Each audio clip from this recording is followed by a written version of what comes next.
Hey, hey, good day everyone. So, mga boss, meron na naman tayo ditong i-unbox galing TikTok Shop. Ang courier na nagpadala nito is JNT Express. So, ayan o, TikTok Shop. So, yung parcel na in-order natin mga boss is sabon.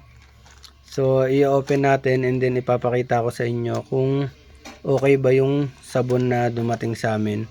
So, yung review siguro pagka sa susunod na order na lang natin, para sigurado tayo sa mga sasabihin natin. So mga boss, ang pinanggalingan pa nito is sa Robin Shop 99 pala, sorry. And Metro Manila lang siya. So i-open na natin. Gamitan na natin ng gunting.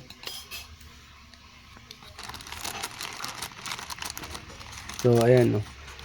Bali, madalas tayong nag-order and then ina-unbox natin. Kaya sa mga hindi pa na-subscribe dyan, ayan, sa mga naghahanap ng kalidad ng mga parcel or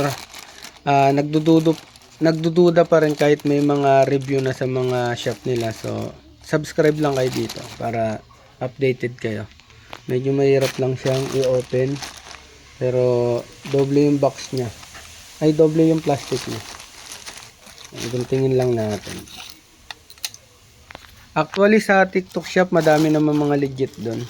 So basa lang kayo ng mga review and then inuulit ko pagka hindi kayo satisfied sa review. So comment lang kayo dito sa aking baba ng video sa aming comment section. So open na natin. Open na.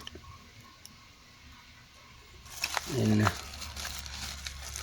So lastly, yung inopen natin or yung in-unbox natin, yung mga water hose yata yun, saka yung basahan. Ayun, dalawa.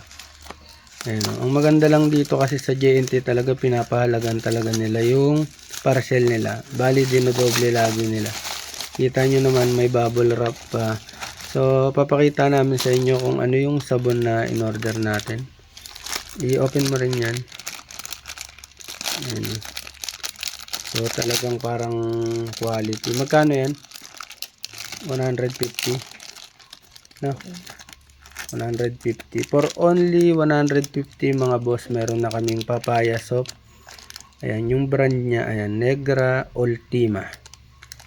Ayan. So, bilangan natin. 6 pieces yan mga boss. So, ayan, oh. 6 pieces. Papaya soap. Kaya mag-order na kayo para malaman natin kung talagang legit to. And then sa pangalawang order namin ng ganito, so i-unbox natin. Pwede na rin natin i-review kasi ngayon hindi pa namin nagagamit to. So ayun lang, palagi tayo mag-iingat. Pisyo. Ben.